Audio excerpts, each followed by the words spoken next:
And welcome back here to Open. Daren Jaime here with you. I want to talk about nuclear medicine. It's a branch of medical imaging using radioactive isotopes for diagnosis and treatment of certain diseases. Now, the BCC Nuclear Medicine Technology program is the only nuclear medicine program in any CUNY or SUNY school. This technology field involves collaboration and interactions with highly specialized people, the operation of sophisticated instruments, and excellent salaries. Well, what services and benefits will be provided to enrolled students in this program? Here to tell us a little bit more about it is the Director of Nuclear Medicine Technology at Bronx Community College, Grace Tursi-Wenzler, and Nuclear Medicine Technologist at NYU. We've got Harry Rivers, and both of you, thank you so much for being with us. Thank you so much for having us. I really appreciate the opportunity. No, it's great to talk about this wonderful and exciting program. And so for those people who want a little bit more in depth about the program, talk about exactly what this nuclear program encompasses. Yeah, absolutely. So I think most people that might have heard of nuclear medicine refers to like maybe a nuclear stress test is something that many people can relate to. So nuclear medicine, it's a branch of radiology. So it usually sits within the same department as, CAT scan, ultrasound, X-ray. But we're a little bit unique in the fact that we actually administer radiopharmaceuticals into the patient. So that can be by the way of, intravenous injection, inhalation, a capsule, a number of different ways where the patient actually becomes radioactive. We're then able to take different images of either their organs or cells to determine how that particular organ or cell is functioning.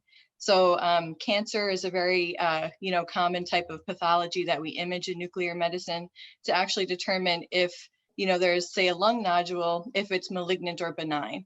So rather than having to, in the past, where they would have to actually, open a patient up and biopsy them, now with this type of imaging, we can actually determine, again, if it's malignant or benign without the physical biopsy. So there's a lot of benefits to this field. Yeah. Harry, your thoughts on the program? I think the Bronx program is very good. I've been to a few different facilities since I graduated and before I graduated during my clinicals. And I meet a large number of people who graduated from the Bronx Community College program, in different hospitals and even as far as I've worked in Jersey since I graduated, even there, I've run into numerous people who actually graduated from Bronx and know the former director, and I think it's, personally, I think it's a very good program. Yeah.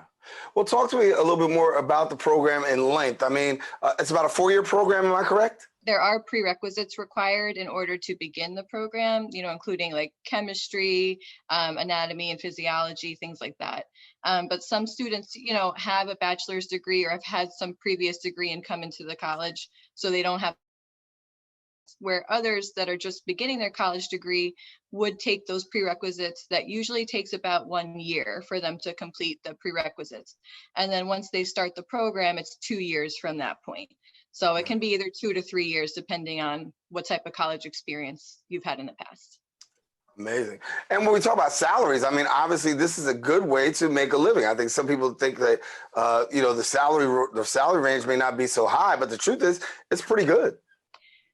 It is, yeah. I mean, I would say it's very safe to say a starting salary in, within the New York area can be between 65 and 75,000.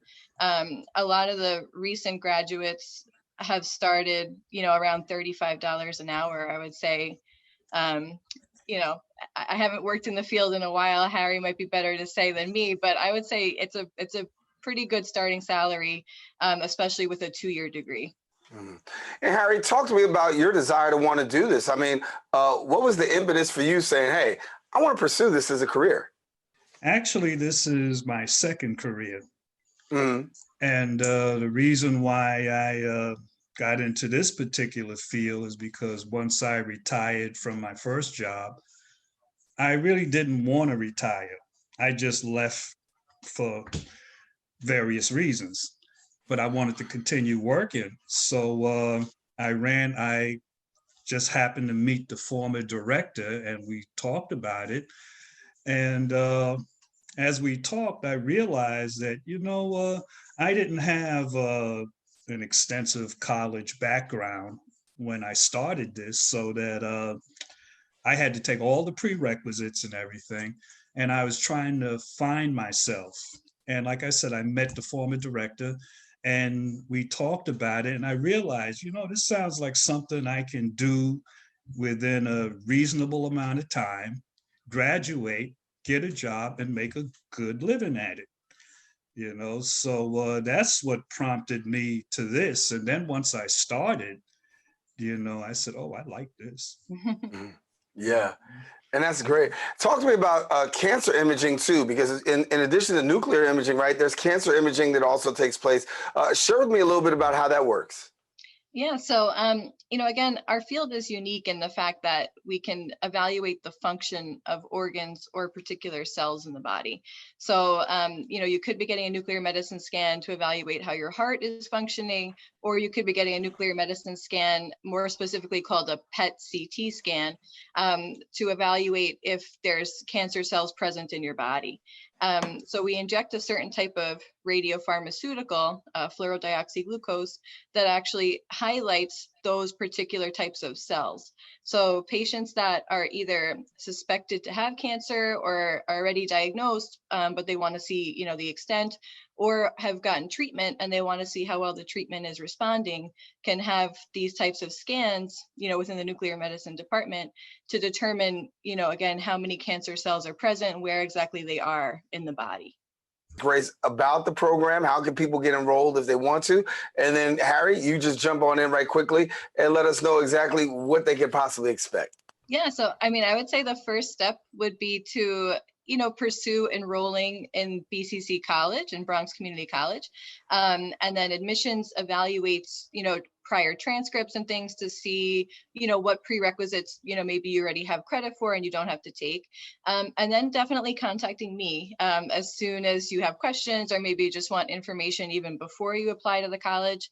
I can be reached at my email at Bronx Community College, which, and I can say again at the end as well, but it's my first name, Grace.Tursi, Tursi, at bcc.cuny.edu. So anybody can contact me if they have any questions about the program. So that's really the first step in applying. And then, we monitor prerequisites and things from there and select the students. Our program starts a new cohort every fall. So our next cohort will be selected usually in June, starting in August of 2021. I'll say for a first-time student, you can do this. For somebody who already has experience, oh, you definitely could do it. So, I think it's worthwhile. That's awesome. Well, Harry, thank you so much for taking the time and sharing with us, Grace. As we said, the cohort starts in the fall, and want to thank you both for taking the time to share about the nuclear technology program. Much love. Thank you so much. I appreciate it. Oh, thank you. Thank Harry, you for having me. All right, thank you very much. Glad to have you. Listen, we got more on this program as well, too, so stay tuned. We're taking a quick break. We'll be right back right after this.